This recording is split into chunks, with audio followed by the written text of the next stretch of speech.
Okay, maintenance day, and I did find something.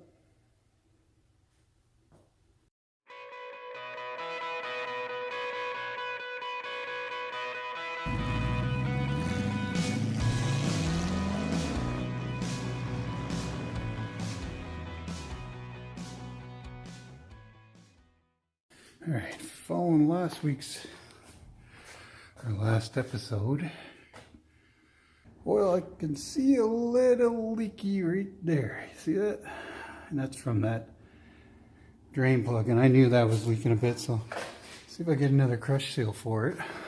Looking at the side of the block, it all still looks a little wet, and I think part of the reason it looks still wet is because it's been so bloody cold and damp.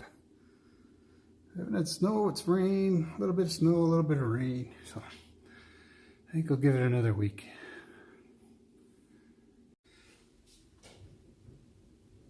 Nothing. Nothing. So you want? I had done the tool links on this a few years ago.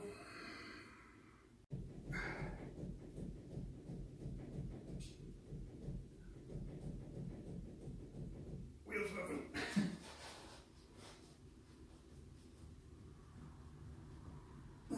Good. Didn't give myself a whole lot of room on this side, did I?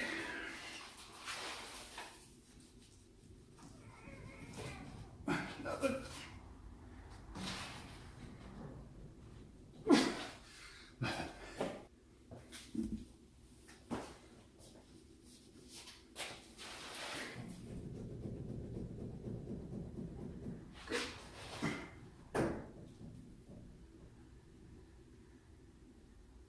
There's a little.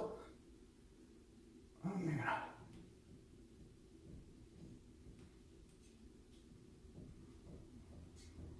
I got a little bit there. Let's see if we figure out where it's from. Don't know how well you're gonna see it, but if you look right there, it's the only place I could see any movement.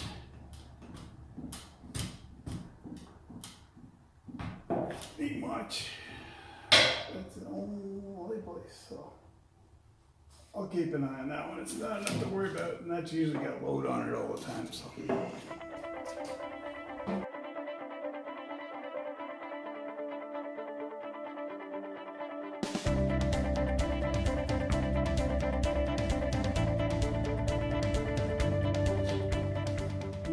Okay, I got the borescope here, and I'm thinking, well, you can almost see it. Yeah, it's hard to control. Yeah. See how much brake pads we got left using this.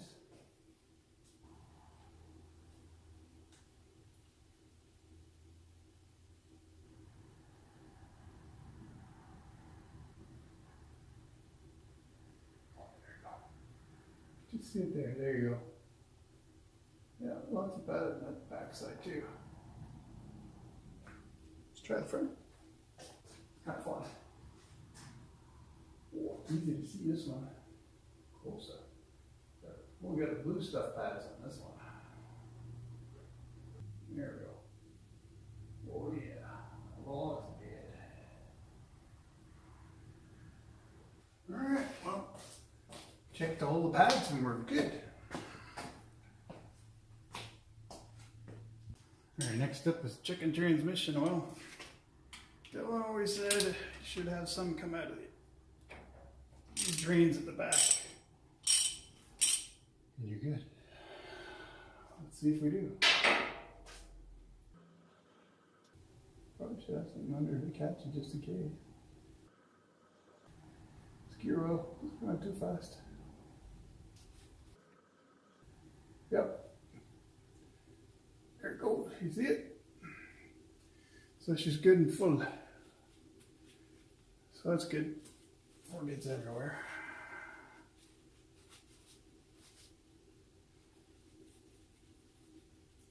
Yeah, usually I put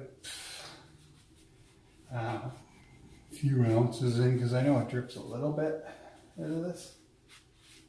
So I'll probably do that when I'm doing the oil though. Add a couple of ounces.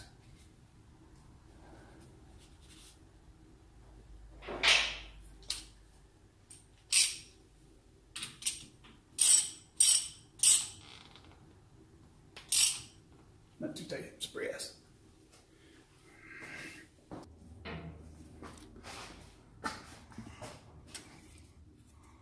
Alright, back underneath and trying to see the belt, but find a spot to show you, but that's the best I can do. There you go, you can see the belt's still in good shape, no cracks. So we're good. Vacuum's on, so I'll just do this for music.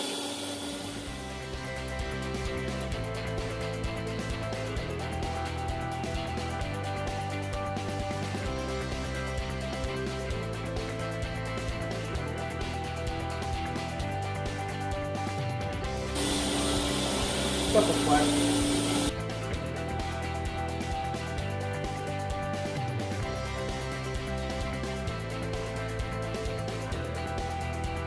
Couple of lessons, fine.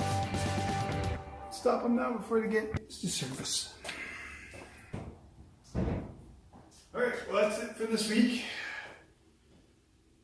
I'll do the oil change I guess next week, maybe it's dried up a bit more underneath.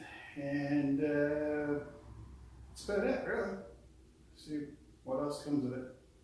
See ya.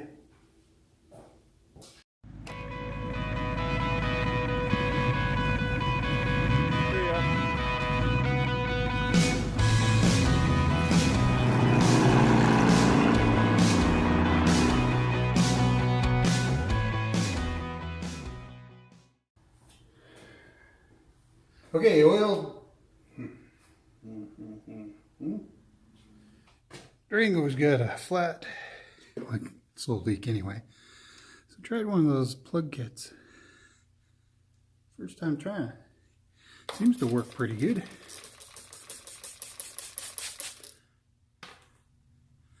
It was bubbling up before. Custom leather interior, check it out. The first step of any cool interior is in the look and the design of it. Catskin spends a lot of time developing a look and a feel that people will want to have in their vehicle.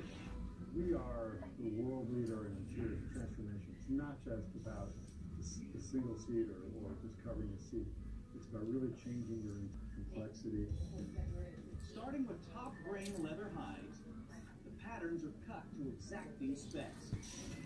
From there, the pieces begin to get constructed into seat upholstery by adding padding, stitching, piping, and various other components. And if you think this is all put together by a bunch of machines, think again. Every step is inspected and controlled by human hands, and they make the hardest things seem easy.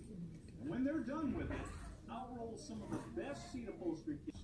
We are in very tight with Mopar with Ford. If you go to a Mopar dealership and you order a Mopar parts counter, that order is coming to Countach. We fill that order. Same thing with Ford. Now these companies, as you know, have very high standards when it comes to Watching TV in the window now. we pass all their rigorous testing with flying colors. What's with going under the pillow? Great upholstery kits don't get a thing if they're too hard. Somebody was saying how these 4-post lifts can be a bit of a hazard. Somebody lost their car and one rolled off. I can say is make sure you got wheel chocks on both ends so it can't roll. If you got one end up or another, or one side or another. And if you got it up in the air, make sure it's level when you're doing that so it can't roll off. But as a fail-safe, they put these stoppers here on the end. I don't think it'll roll over that unless you got it real high.